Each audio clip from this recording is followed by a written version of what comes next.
My beloved, the pilgrims upon the mountain top are few. The aspirants on the plains are many, and the authority of God rests upon every human heart. The summoning of the elect to the consecration of divine intent is ushering forth. The infinite calls and outlines the hills with rising splendor, for the night of man's gloom and density has passed,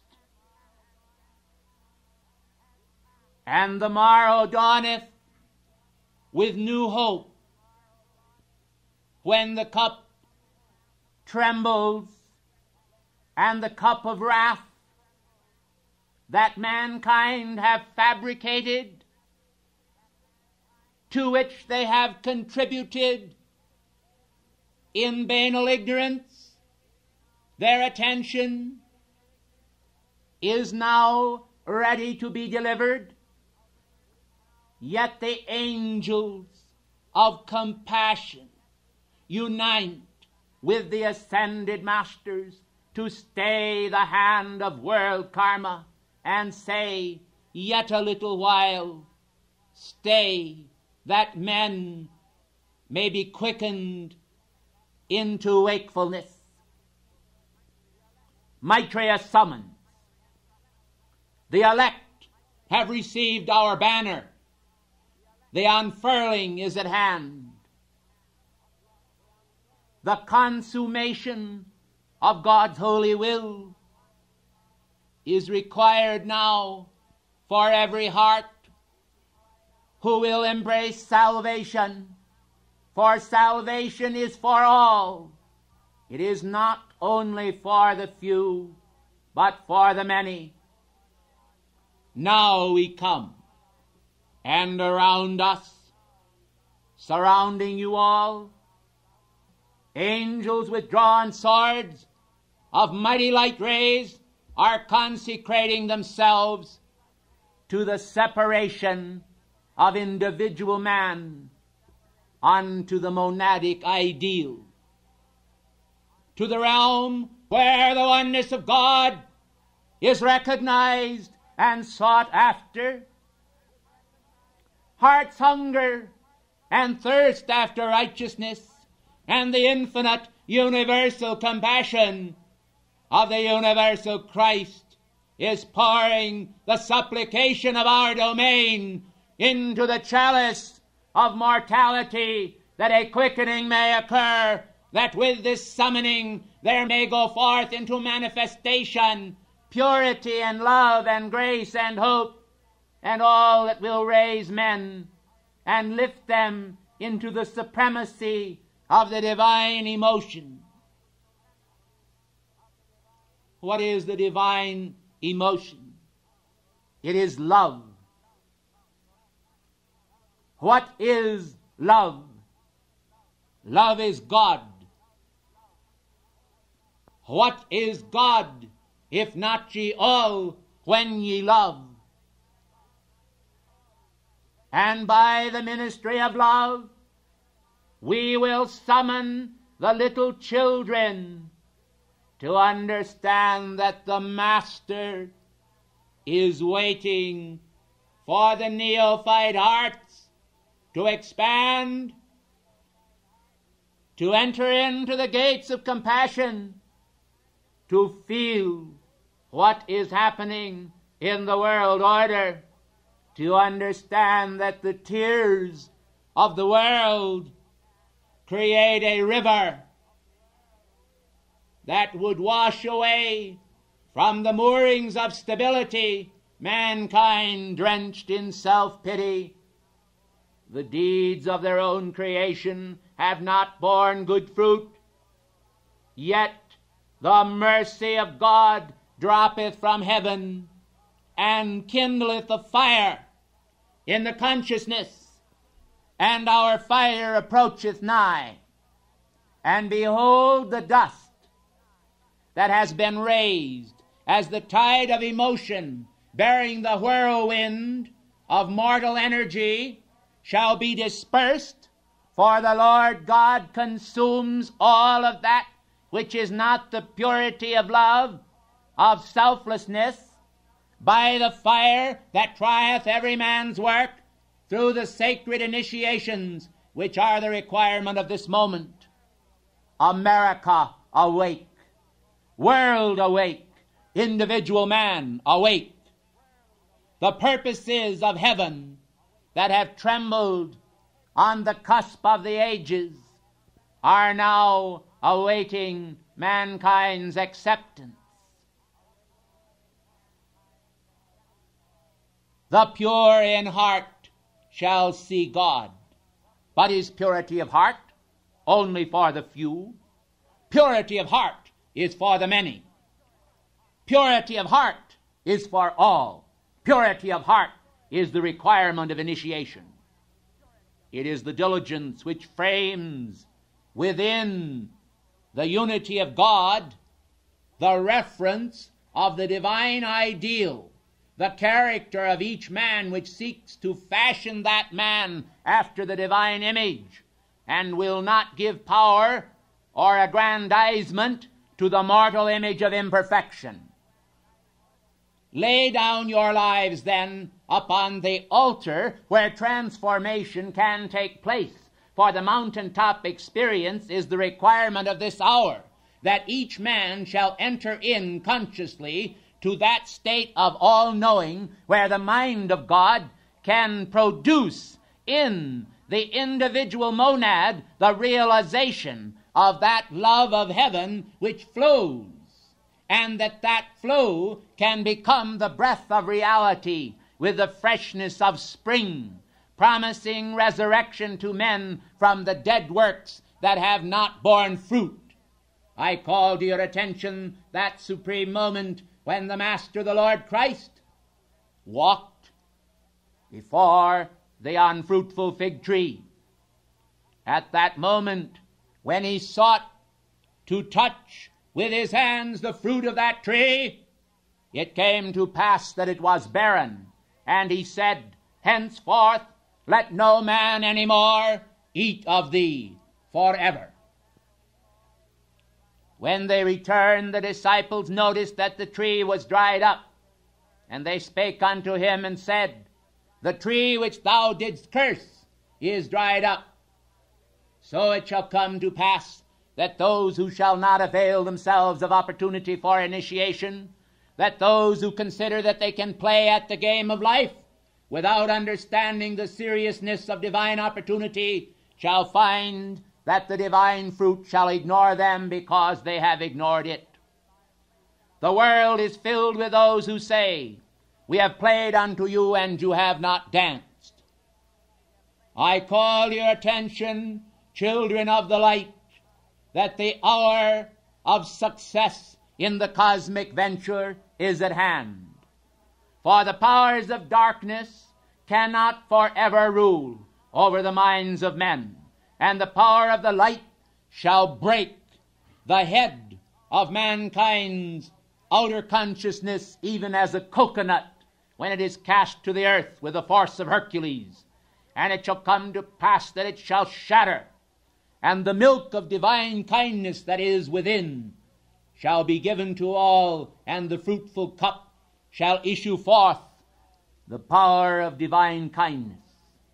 For opportunity is renewed, and day by day men are able to understand that their yesterdays are but links in the immortal chain. They should understand that this is not a chain of bondage, that this is a chain of cause and effect leading to the highest destiny. They should understand that the Spirit of Christ's regeneration abides in their flesh, that the power of regeneration is in their hand to put forth and to eat of the tree of life that is in the midst of the garden of God. shatter delusion, shatter confusion, shatter destruction, and break forth the bells of the morning. Let the bells of the morning ring. Let the hearts of men sing. Let the good fruit come forth from bud and flower. Know then that when good fruit is to be born, it is because the consciousness has embraced the idea of it. And men must acknowledge that the power of good fruit rests upon their own lives, that the kingdom of God is within them. Let all understand it, and let the world hear it, and let the powers of life from the world to come now be scattered abroad in the world of form. For a few trembled concerning the earthquake which recently hit Los Angeles. I tell you that the earth shall reel and shake as though a mother shook a naughty child, unless this generation shall see God in greater measure.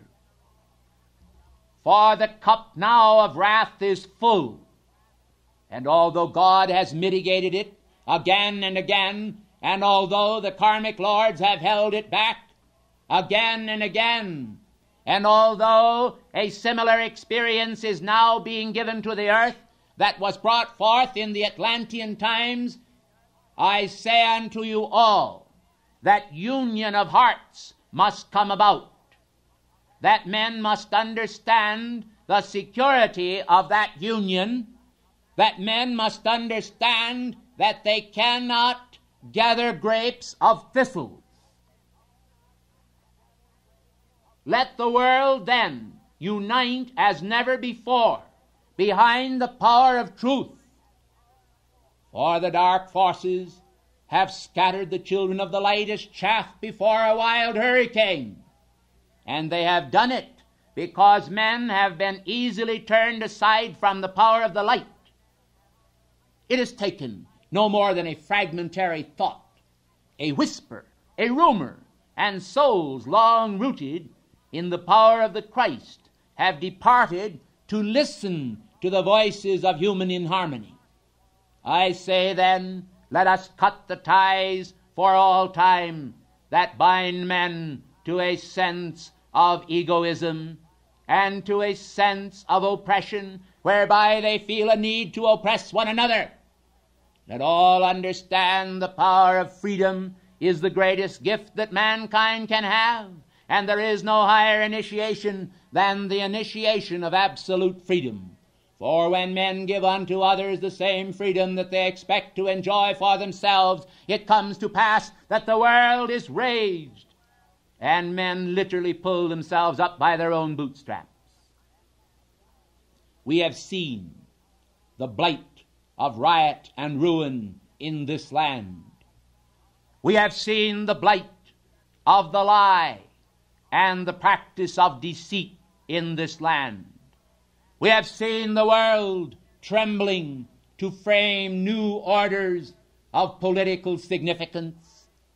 We have observed how that food and clothing and material things has concerned mankind more than the bread that came down from heaven. And we urge upon you that every one of you will understand the beauty of God that intends all life upon the planet to share in the heavenly abundance.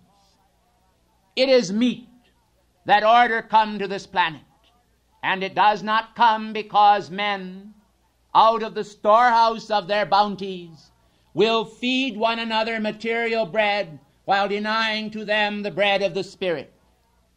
It will not come because men simply give food to those who will not work, for the karmic law requires that each man shall eat of his own bread, which he does earn because he serves life in one way or another.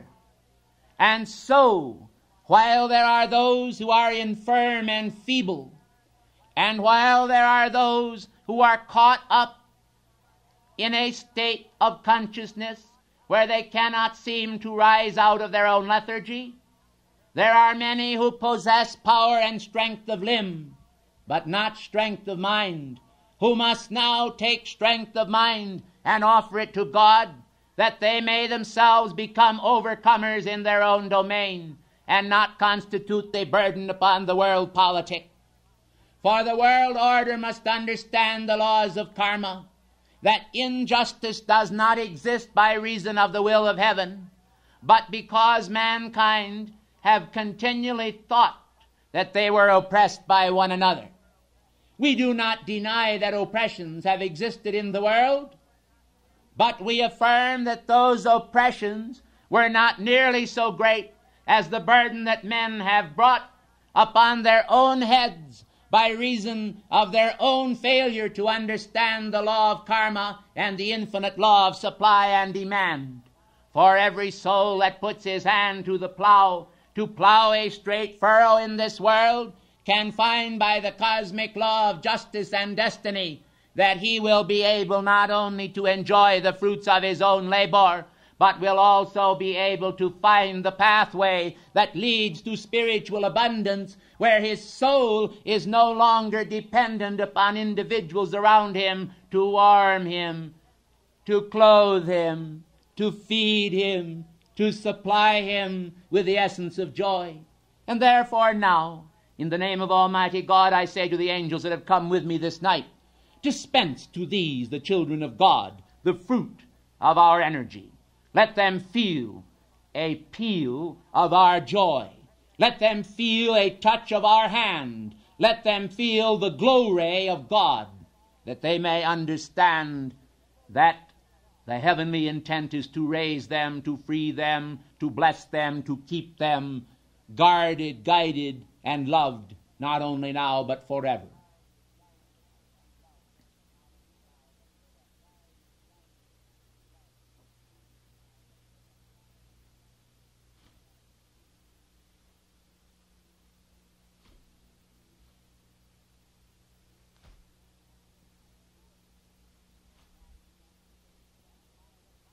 It is done, and let the joy of the infinite permeate your bodies and quicken them by the fire of life. It is done, and let the fire of the infinite intelligence pour into your minds and stimulate them until the blossoms of eternity in far-flung worlds are visible to your consciousness. It is done, and the veil of flesh drops from the consciousness as easily as the tallow from a candle, and the flame stands alone, the immortal soul, and it consumes the dross. And behold, the face of purity shines within you, and that face will not leave you comfortless, for it will bring into view the face of the living Christ, and Christ will be formed in you as the highest niche to which man can aspire. Initiation, the climbing of the ladder of Jacob. Hear, O Israel, the Lord our God is one God. Hear then, O ye children of the dawn, there is one God, and ye are a part of him. He is broken for you, and you have fed upon his substance. He is your life, and he is the life of all men. And it shall come to pass then that the consecration of new ideas must occur, and the presentation of new ideas must be formed in the world community, and these ideas must embrace the old order that changeth not, and yet introduces change. The beast that was not, that is, and that is to come must be understood, as well as the Son of God that goeth forth to make war with the dragon and with those who follow in his wake, having in their foreheads and in their right hands the mark of the beast. Men must understand that the knowledge of carnal intelligence is the mark of the beast unless individuals will use their minds to grasp the holy significance of cosmic law. For the minds of men cannot grasp through carnal intelligence the tremendous power of infinite love. But infinite love is at hand. I am aware of the heat. This is being generated now in order to create transmutation for your initiation.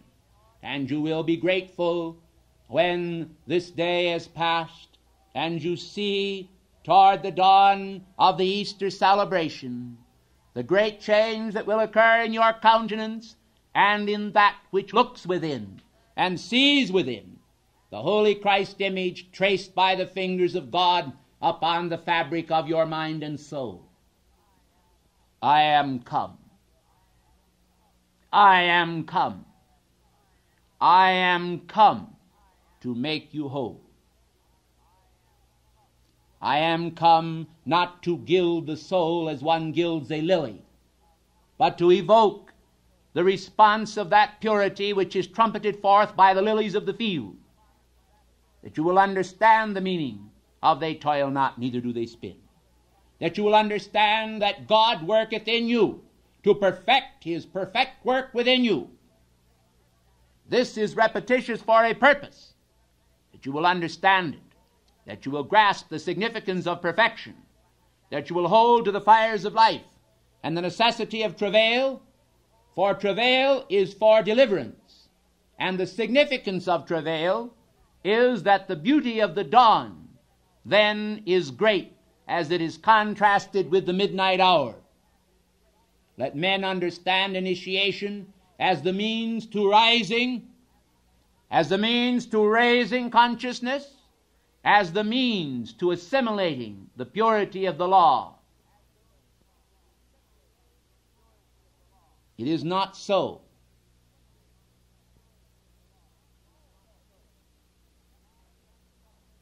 It is not so. It is not so. The lies of the carnal mind are human vanity. They are trumpery. They will lead you to the pit of illusion and delusion. But the laws of God will give you your freedom. Will you then enter in with me tonight into the consciousness of the meaning of freedom and understand that the giving of yourself unto God freely is the key to beauty and security and the dominion that the law requires each one to take over themselves? For who is the enemy of God? The enemy of God within the domain of the soul is the ego that is not transmuted. And the darkness of substance within man's world opaques the light that would shine through the grail of man's own chalice. The Good Friday spell will be broken, and the fruit of Easter morning will be the resurrection. This is the surge of cosmic power toward regeneration, and all of the darkness of the night and the toil that mankind at times through illusion experience is as nothing when the dawn cometh. We urge upon all then the understanding that the governments of the world are shaken by the tremendous distribution of the Atlantean rebellions, which are now once again coming into manifestation through the youth of the world, who are the re-embodied Atlanteans in many cases, but not all. For scattered among the Atlantean rebels are the children of God, the children of the Son, the holy Buddhas, the holy Christ children, and many diligent and magnificent incoming souls that have not yet taken embodiment. We warn all of you then that you have a place in the chain of command, that you are identified with the great white brotherhood through this summoning. We have summoned the elect to make their calling and election sure. We have invoked the power of God for every little child upon this planet. We have invoked salvation for this age. We refuse acceptance of the powers of darkness that create murder and mayhem in the world. We refuse acceptance of the powers of darkness that as demoniac forces radiate the lust of imperfection in the world by the greed of selfishness.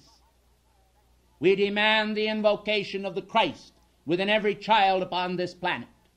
We say then, in God's name, let our banner be raised. Let our banner be raised. Let our banner be raised. We will not trample upon men to oppress them, for they have free will. But we will impress the world with the thoughts of the angels, with the thoughts of the outline of the glow ray of the rising sun over the distant hills.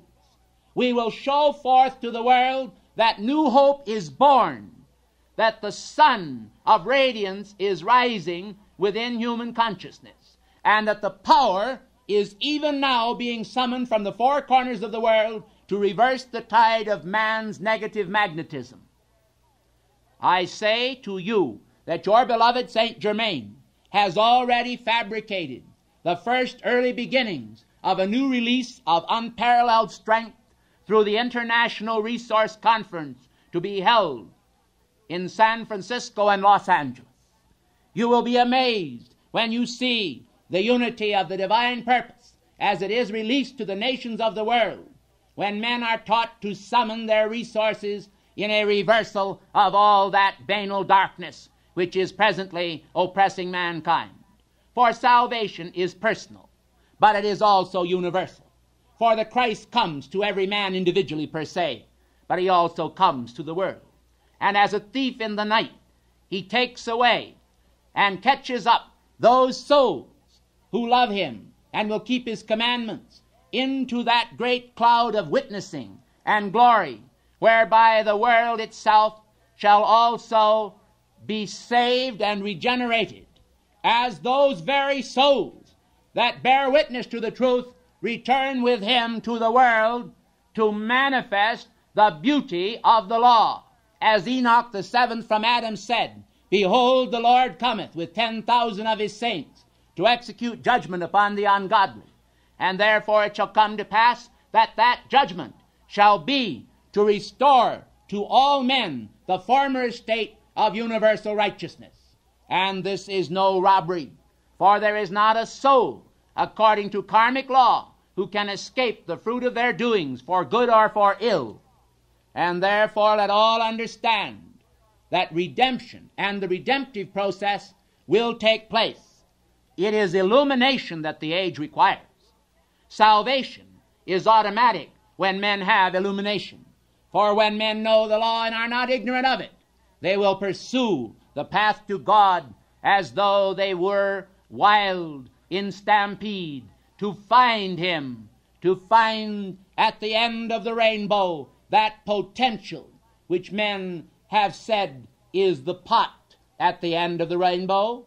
It is in reality the potential of God that lies by mighty light rays within the domain of all who seek and are successful. And you can be successful if you will surrender your mortal wills to God and walk in the pathway the Master trod.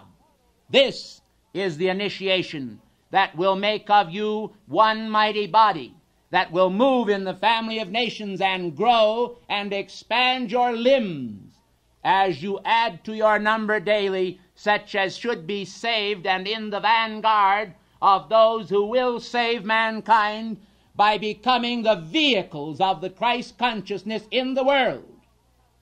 Ask yourself then, are you ready to do the will of God? Are you ready to take your place with the elect? Or do you prefer to be as the chaff that before the wild hurricane does fly? Do you prefer to be driven by every wind of doctrine, by every disturbing outer condition, by fear and by mortal vicissitude? Ask yourself that question, and if the answer is yea, and you are willing to follow the path of light, rather than nay, I refuse to go and I will stay with the world, then understand that you must follow in the wake of the ascended masters. You must follow the banner that we uphold before you tonight. For only by a sustained diligence can the world be saved. Only by a sustained diligence can an individual overcome.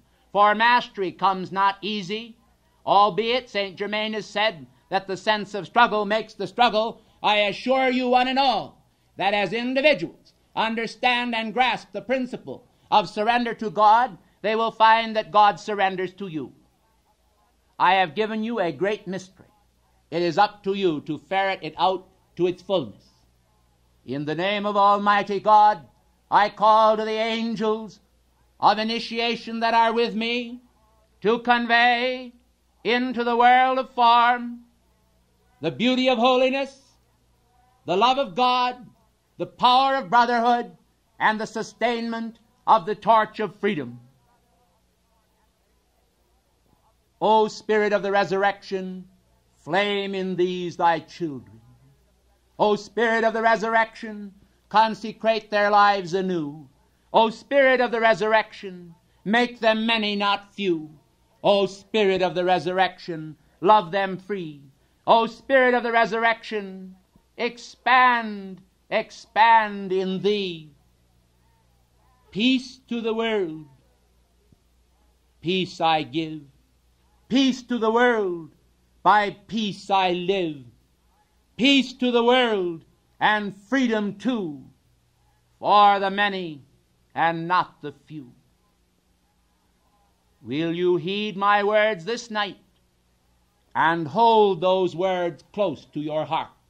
Clasp those words, for they are life, not for yourselves alone, but for a trembling planet. For a trembling planet that knows not what it does, for a planet on the brink of destruction that yet can be saved.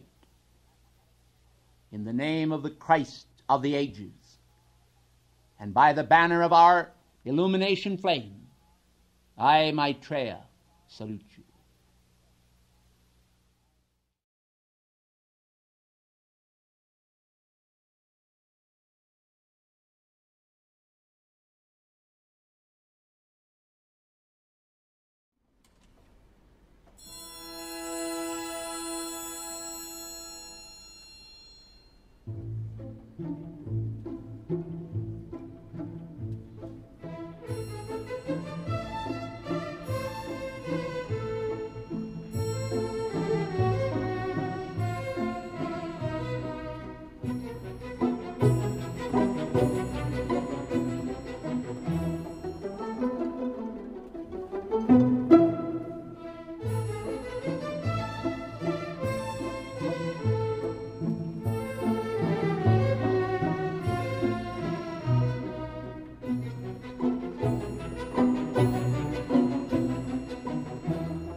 the endowments of nature, manifold in beauty and divine content, emanate into the world the satisfaction of the Godhead with the release of his pure thoughts into breathing natural manifestation. The endowments of God and nature are permanent in the sense that the production of the divine mind is fruitful and eternal. Change is wrought from time to time, but it is always a manifestation of the changeless nature of the Godhead, endowing and endowed with every gracious thought of beauty and perfection. Now the element of the air has become a sea of impurity, where mankind can spew out their discord and energy patterns of wrong thought and feeling. The pollution of the air element is a discordant manifestation contrary to nature. Yet we have sought always to absorb man's inharmony and to transmute that inharmony by the alchemy of service and divine love. We have sought to mitigate every focus of negativity and produce the miracle of ascended master thought and feeling. We have sought to complement the grace of God that dwells within those hearts and minds willing to attune with the domain of the ideals of God. The ideals of divine perfection I am releasing to you this day, because the putridity of mortal thought and feeling, as it enters into a state of the moribund, is most unfortunate. Man then must learn to raise himself out of the dimensions of mortal thought and feeling. He must understand that there is no need to strain at a gnat and swallow a camel, as some of your theologians have said. Men must understand that nature will produce that which mankind induce in nature. And if the basic elements, the earth, the air, the water, and the fire, are themselves interfered with, it is not then any longer a matter of choice, but a matter of necessity, that the elements in their disturbed states will, in order to achieve the rightness of balance, return back to the senders that which has been sent out. For these blessed beings are only capable of sustaining over a prolonged period of time the radiance and intention of the divine. And it is this beauty, it is this sense of relevancy to the mind of God that enables nature to perform so beautifully, so nobly, the handiwork of God. At this hour of world peril, when struggle between people is intensified, the beings of the air have a more than ordinary service to perform. And I urge upon all that a thought, a prayer, a desire on our behalf may assist some of these blessed beings who serve under my direction and under the Godhead to perform with a relative sense of freedom from mankind's condemnation. Are you aware of the fact that there is an intense condemnation of nature and natural forces? When darkness and despair rules over a land and manifests in tornado or strong wind, creating destructivity, do you know what it means to feel the censure of mortals because they are displeased with what has taken place and do not for one moment consider their own role in it?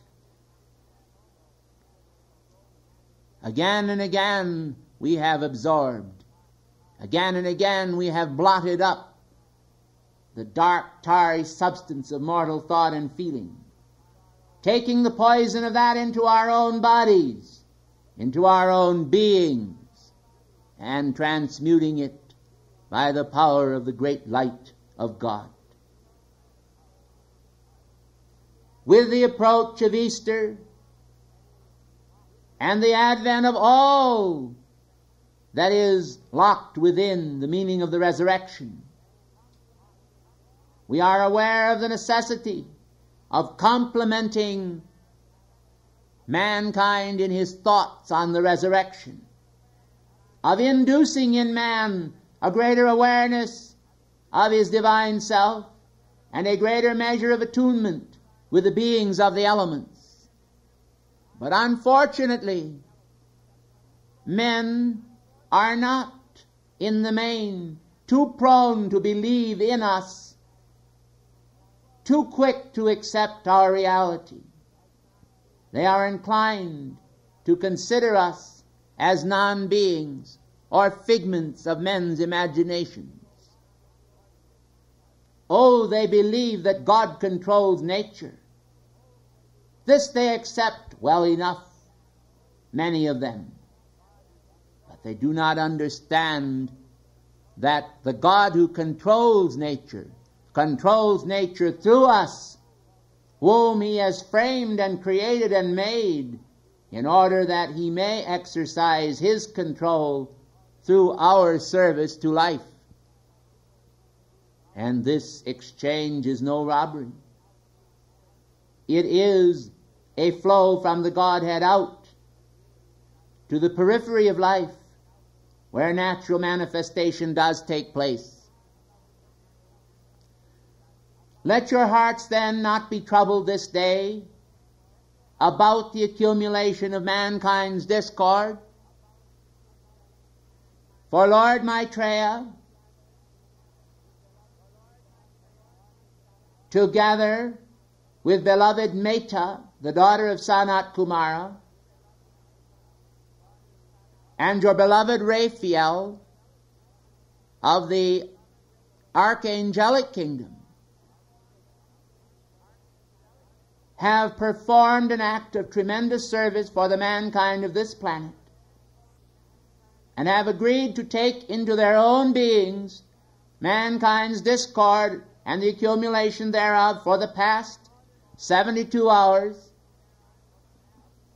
in order to relieve mankind of the necessity of balancing this debt prior to the Easter season's full manifestation, and that the hosannas from on high might ring out in praise of the Christ consciousness, the King of kings and Lord of lords. For each one then is the Christ consciousness that comes riding upon an ass, and upon a colt the foal of an ass. Let men understand then that with abject humility these great beings have absorbed mankind's discord temporarily, and are balancing this situation until men are stronger and able to balance it for themselves. These great Carmelist beings have undertaken this service on behalf of mankind and for the sake of the Spirit of the resurrection. Oh, you might say, blessed ones, it is a great pity that these blessed beings must do this for mankind. And I say to you all, it would be a greater pity if they did not. for men are scarcely capable of dealing with such tremendous forces as have been unleashed in order to interfere with the plans of hierarchy for the planet Earth. And therefore it was given unto my hand this day, speaking for the four elements, to accept the offerings of these great beings. And I say then, in the name of God, on behalf of the resurrection flame, and for the freedom of man, let all mankind's discord upon this planet that has been created of late date be taken in now to these great beings' worlds according to their fiat of acceptance, and may the earth be lightened of this burden, and speedily.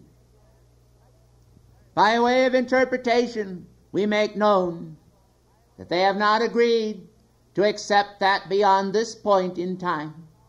And if mankind continue to create discord after this hour, that discord must then be balanced to the fullest. This service is done on what you have called Palm Sunday, in order that life may be benefited, and that the plans of hierarchy may not be unduly postponed. For the hour is short, the time is short, and the days must be shortened, so that mankind can indeed be saved. We await the flowering within each and every one of you of that spirit of patience which will assist us in our service to life. When you are impatient, precious ones, when you express impatience, at that moment there is spread abroad discord which emanates into the atmosphere. The tiny beings of the elements that are your servants will often absorb in their own forms this feeling of impatience, and this can actually lock up in nature many conditions of discord which are not then of benefit to mankind at all. For the great beings of the elements would release harmony into manifestation, and when they have themselves locked onto the vibratory action of man's discord, they cannot simultaneously pour out harmony. Therefore, people must understand their role in suppressing the benign activities of nature, and how that by so doing the planet is immeasurably harmed, and so unnecessary. Each person should understand the law of harmony and the release of right thoughts. Feelings of impatience are destructive, and therefore in your patience possess your souls, and possess also for men of lesser understanding their souls, that the world and the universe at large may give off the emanation of divine grace which God has implanted in nature and in the air element as well. The beings of the air salute you. The beings of the air enfold you round about with the pristine loveliness of the Garden of Eden. The beings of the air recall with diligence the beauty of the first impulse of divine law, setting into effect a chain of causation within nature. We see this as a garland of immortal beauty. We see this as the heritage of every man. May we today then, on behalf of the living Christ, pour forth into the universe the fragrance of all the angelic hosts which are captured in the floral systems of the world.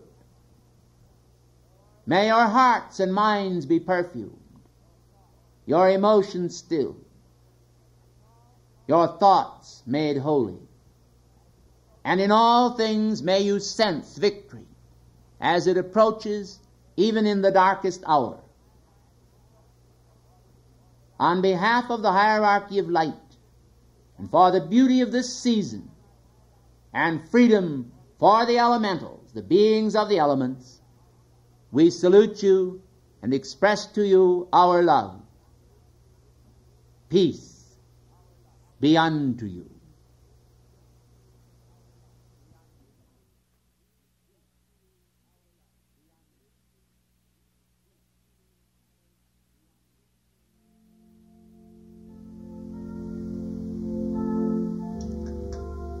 May the peace of the cosmic Christ abide with you all and keep you eternally in the presence of the Master.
Hail, children of the light!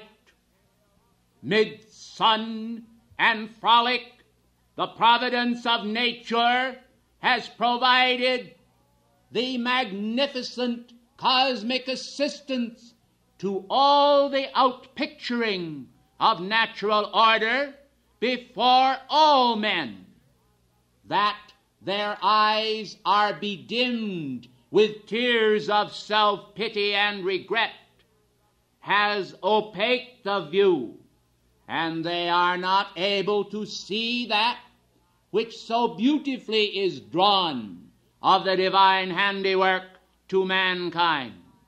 Yet the order of the day is salvation unto creation, and the morning stars that sang together with joy at the advent of creation do today speak to mankind's hearts in the stillness of the night, when they are away from the awful conditions of worldly terror, the pestilence that flieth by day. And thus, in the midst of this inner tranquility of the heart, when mortal doings are put to rest, the reality of God is spoken in whispers to the soul, and the voice of God is heard in the world and in the universe, and all is light. Whereas those whose blinds are drawn, whose eyes are closed, whose vision is unseeing, or who are involved in all of the maya, all of the delusion and unfruit of the world, do not behold the divine reality which waits to lift the veil for all.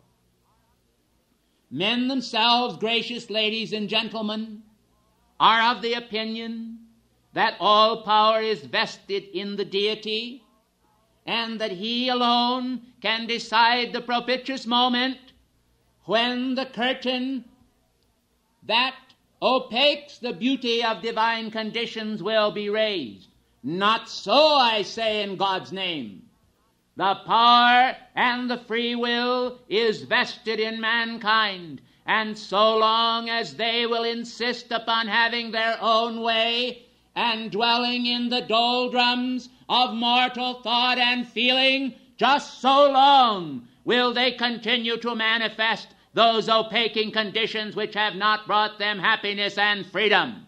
The domain of God is the domain of righteousness, and His righteousness is within them. Yet, unless the power be released, they cannot expect to enjoy it.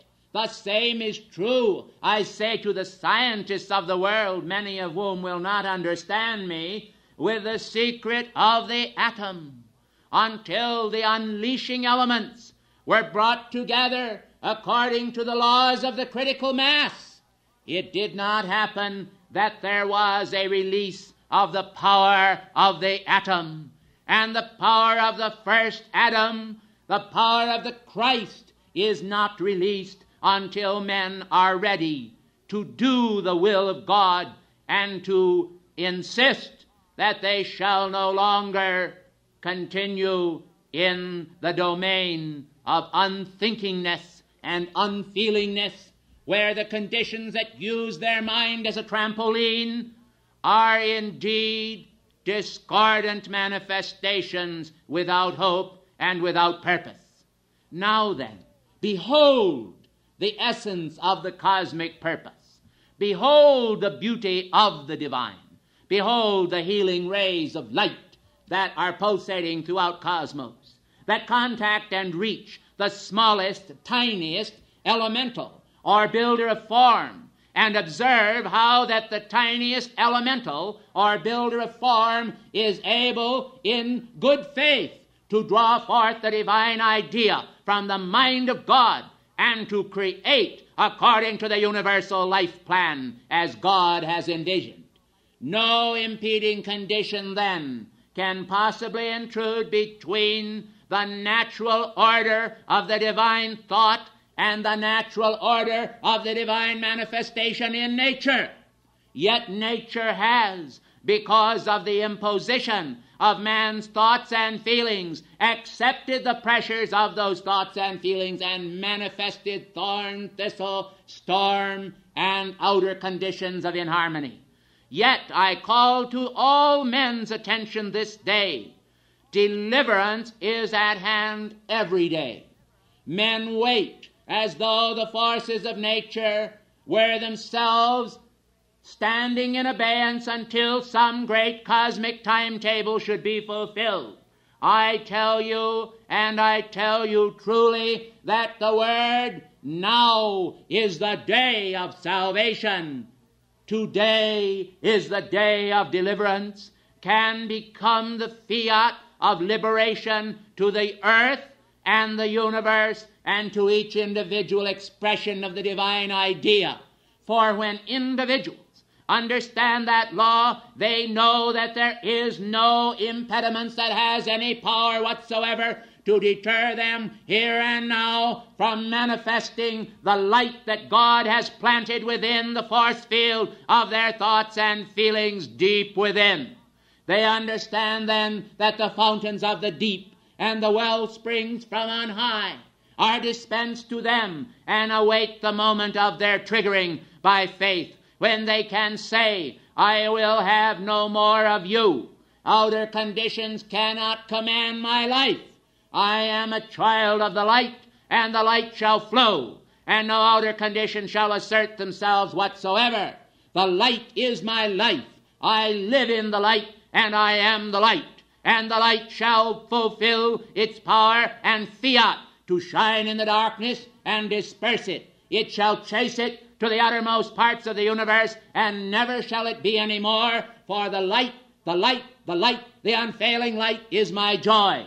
When men understand that buoyant feeling, there is no possibility of distress continuing beyond the point of their letting go of it, for as chaff and as a whirlwind before the eyes of God, so it shall come to pass, will the light and the power of the holy wind of the Holy Spirit blow away and disperse the chaff that has become nothing in the eyes of God, for it has become what it is as the result of the misuse of divine energy, and the reclaiming by God of that energy of light will strip it of all power and as an outworn garment that is composed of elements of darkness, it shall go shrieking into the universe to become no more reality to anyone anywhere.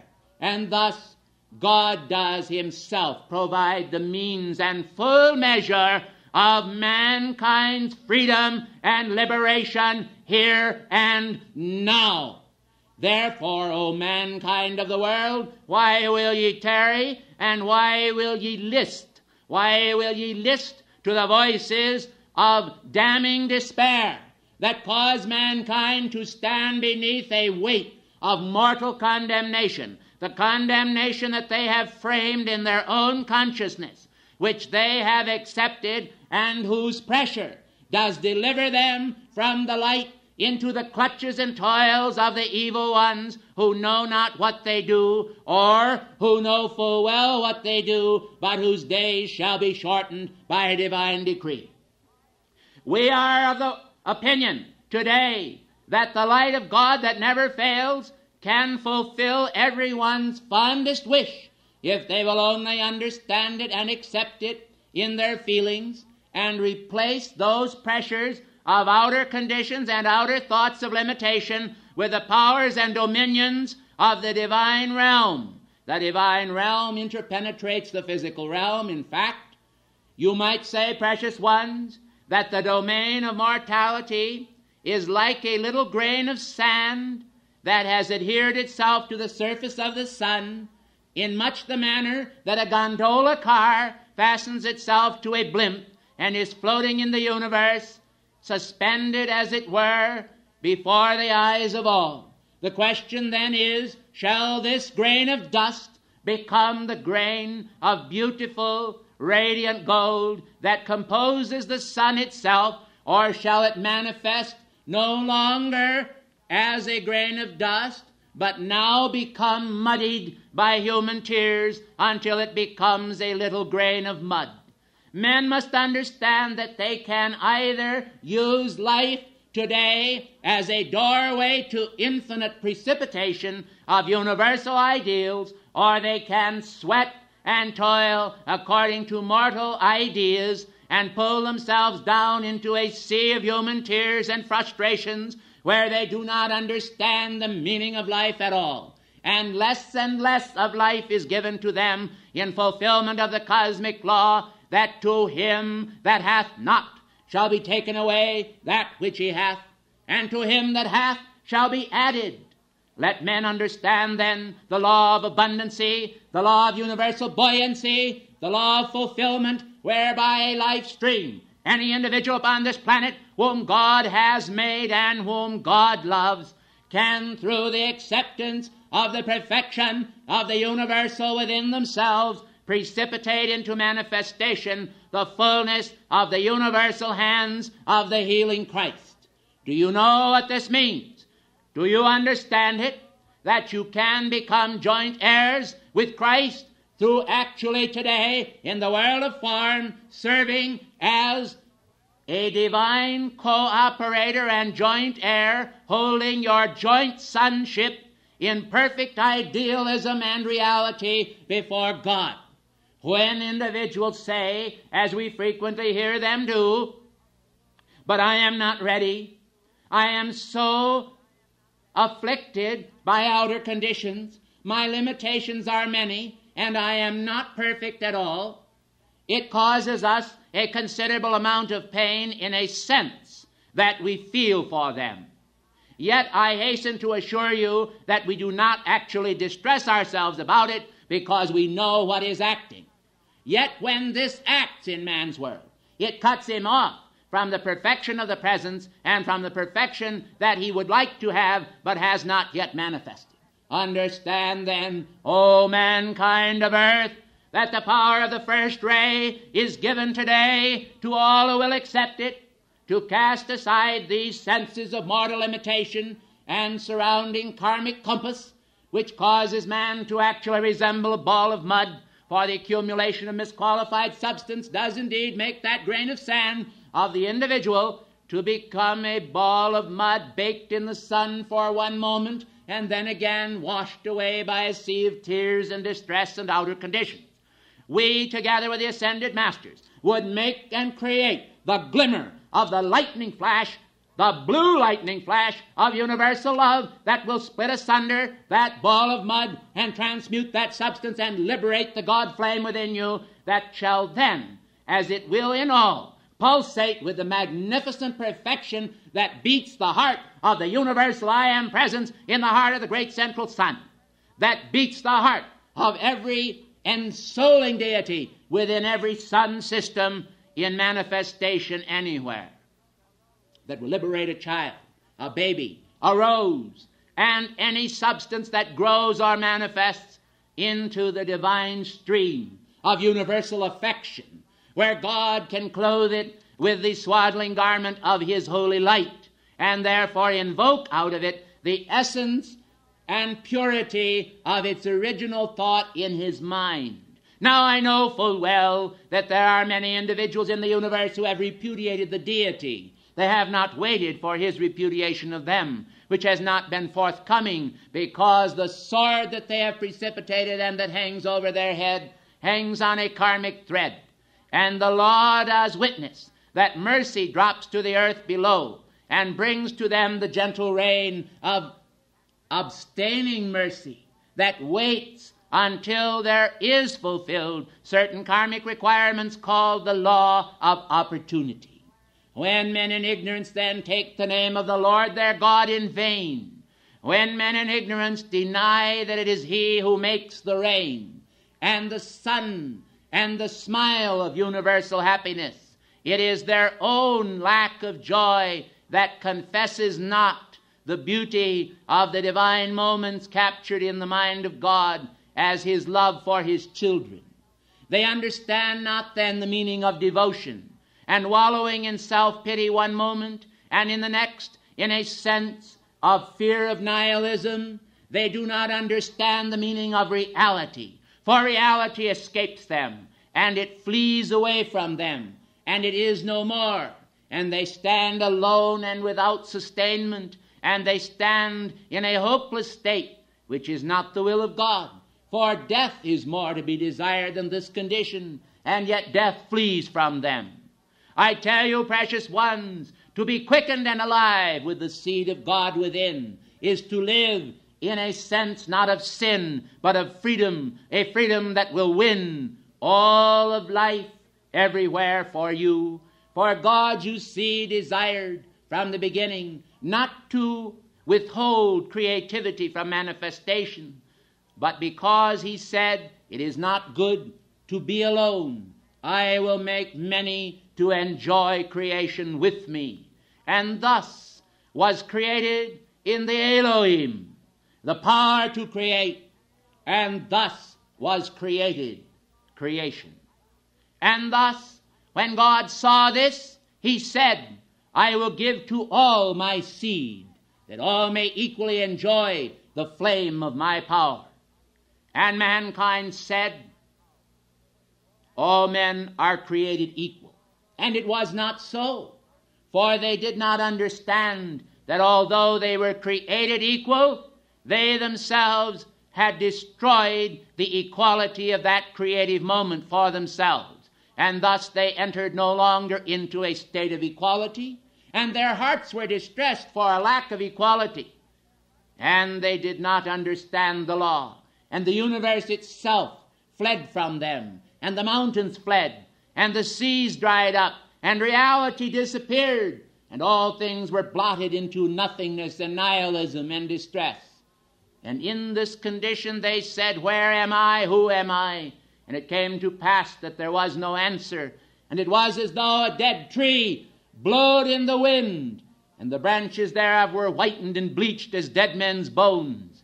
And darkness covered their consciousness, and fear, and in their torment they cried out in anguish, and did beat one another, and distress one another, and sought to take this bare and naked tree, and stand it up before the universe and say, this is reality.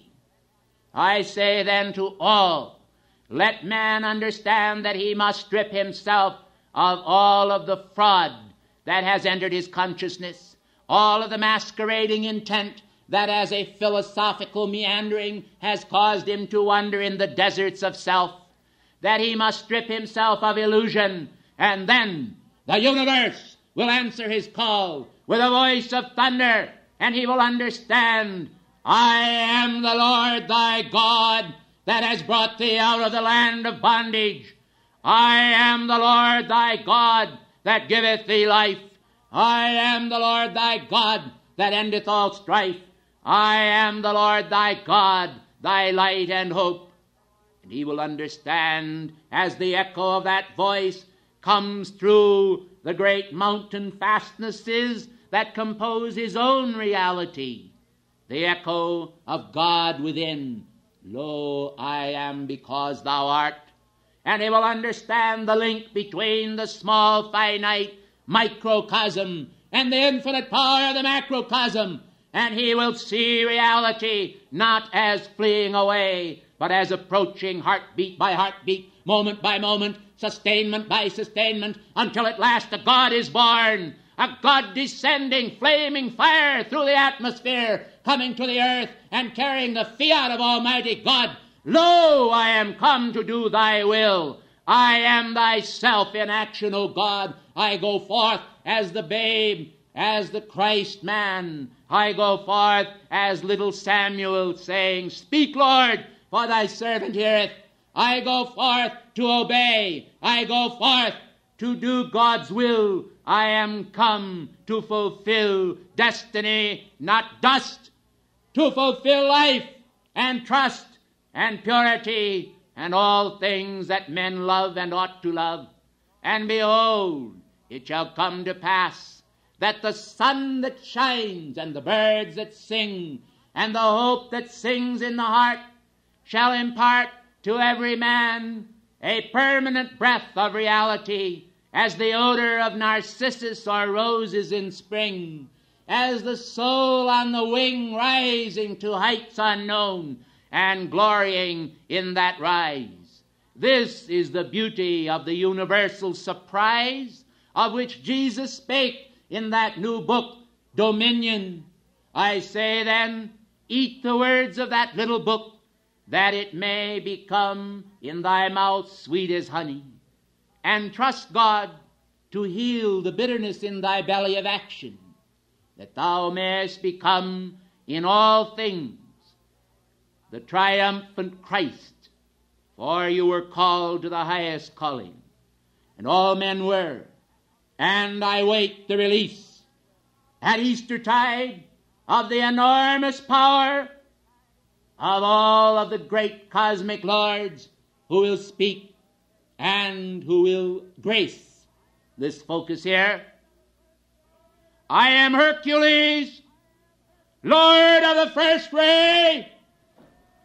I am Hercules, whose power today is raising mankind into the perfection that the shining dewdrop may see the sea and become that with which it is seized.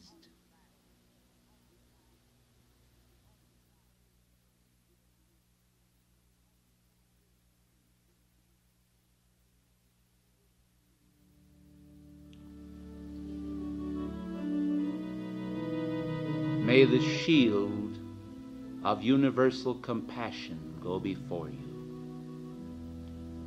and may the sacredness of all life, as God wills it, be understood by your mind. May your heart cease to wallow in a sense of separation, and may the universal presence dwelling within you serve to merge the tiny flame with the great. This conflagration of wholeness is restoration by that temple magic and alchemy which is white, and the brotherhood of the Order of the White Temple, the brotherhood of the White Lodge, the great white brotherhood will seal you in that infinite purpose received from God long ago in the beginning and placed within a chalice, expanding its own radiance to include, not to exclude, all who come. For each communicant must adhere to the principle of immortality if it will manifest it. This is your chalice. This is God's chalice. This is our chalice. As we drink of it, we become one with it. As we exclude ourselves from it, we enter the domain of separation. Let us live as God lives.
The bond of God's will unites hearts, and we are come, summoned by the spirits of the elect, of just men made perfect, to radiate into your midst and to a darkened and dying world the sun of unifying radiance, of hope, and of the summoning of men to the high calling that we ourselves have long ago responded to. The formulation of a table round was a thing not of dubious beauty, but of excruciatingly beautiful manifestation. I have used this word because it bypasses the word exquisite, and we wish you to understand that it is so beautiful that it almost hurts. We call to your attention then that which is hurt and afflicted is the outer man with the error of his ways, and the discord which men have externalized and to which they have imputed a sullen reality. We are concerned then not with the survival of these unpleasant manifestations, but rather with the survival of the truth, that the truth may live in you, and that you may live by the truth, summoning the order in your worlds that will enable us to cover you with a mantle of universal dignity.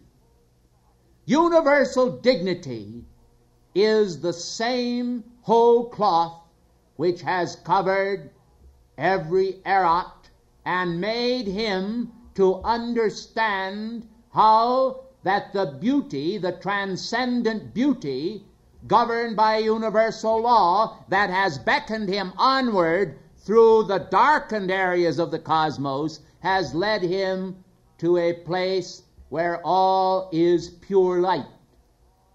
Men should understand then that the journey itself is often through the dark, through the invisible, through a realm where faith does not seem to manifest tangible reality, but it is the end result, it is the final effect that lies behind the central cause to which we are dedicated, the effect that teaches every man the sole reality that he is, and causes him to understand the role of the will of God in the manifestation of truth in his life.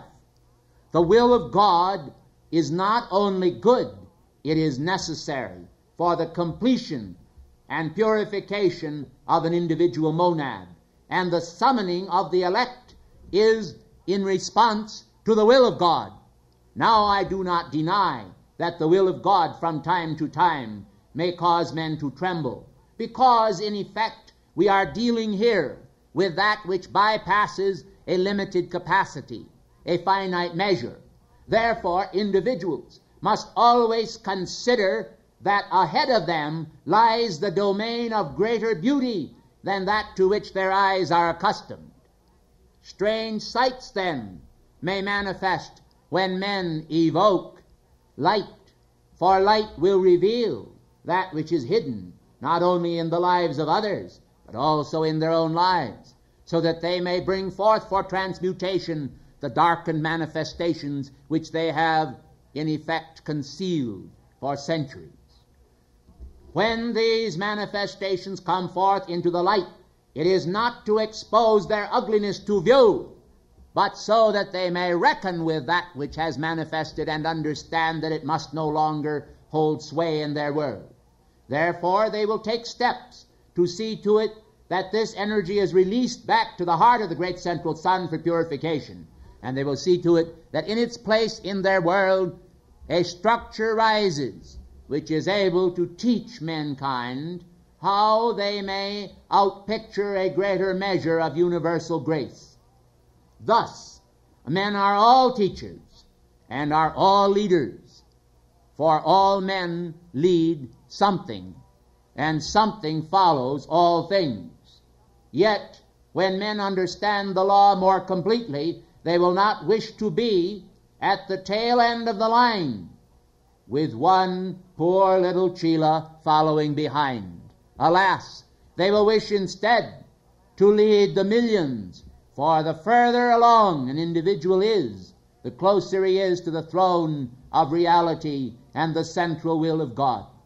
We do not then in any way regret our own position, nor deem it to be a place of loftiness that we may, so to speak, lord it over other men. Rather, we recognize that our role is in keeping with the Father's admonishment, that of a greater servant. But unless, and I smile here with tongue in cheek, unless we have some to listen, I fear lest we could in any way direct. For a nondescript army that does not listen to the cry of battle from the commander is no honor to the commander. Therefore, when we make this summoning, it is to all who would make their calling and election sure that they understand the role of submissiveness, not as a state of surrender of the sovereign power of the will to a lesser force, but rather as submissiveness to a higher purpose. For a higher purpose is a purpose that leads toward the heights and summons toward the heights, certainly not to the degeneration of an individual, rather to his regeneration. For this we are dedicated, and in this direction we move. Naturally, the barnacles of life that have clung to an individual far too long will sometimes be dislodged as we make this summoning, for it becomes essential that individuals shall shake loose the ballast that has held them down so that they may rise. And when individuals are willing to submit to this and can recognize that the spiritual path is not without some necessary lightening of the load of the burden, they will be able to make greater progress, for they will no longer hang on to human foibles as though they were their inheritance.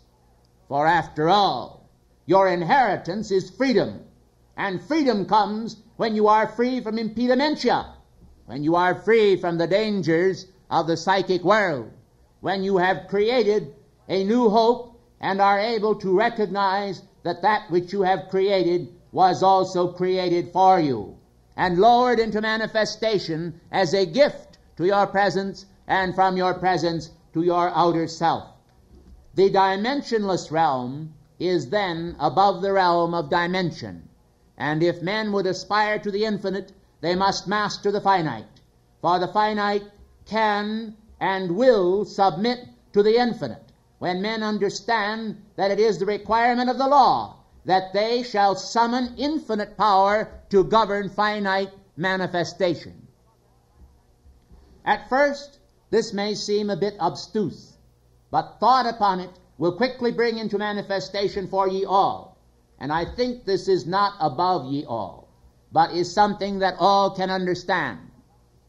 Therefore, I hasten to ask that you disabuse your minds of the thought that your minds are not filled with the capacity to cognize some of the teaching which I am releasing. One of the great problems of the student body today is that many times when we release information, they are too prone to classify it to a state far above their own capacity to understand and use. I think we have never, in any of our releases, caused to manifest a teaching so high that the smallest little child could not profit by it if he was willing to look for the stones to pick up that were in his own class. It is true that we have placed here great boulders which the average individual could not lift, but then with his eye he can gauge them and say, with my growing strength, I will lift them. But the pebbles that also accompany these great boulders are easy to be lifted, and there are many areas in the lives of the chelas where the small and little things can be corrected and mended so that greater things can be attained. You have a saying that you do not wish to bite off more than you can chew.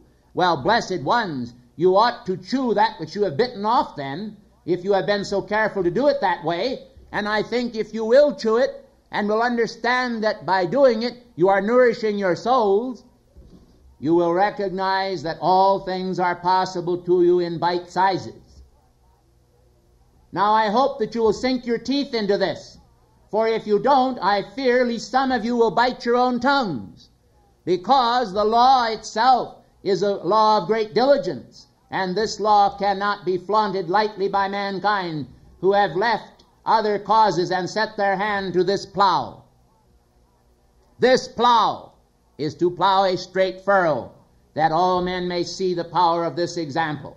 In this day and age, when religion seems to be decaying in men's consciousness, and philosophy has become a means whereby religion is rendered innocuous, I think then you will recognize that the power of the law of God to take dominion over those chelas who submit to us is very great indeed. And we are determined to lead you because you are following the light to the best of your ability, and we are determined that that power that we shall release shall effectually demonstrate to the world for all time to come that the ascended masters are real, that the ascended masters are able to assist you in manifesting those hopes and desires which have become dreams of divine dominion in your world.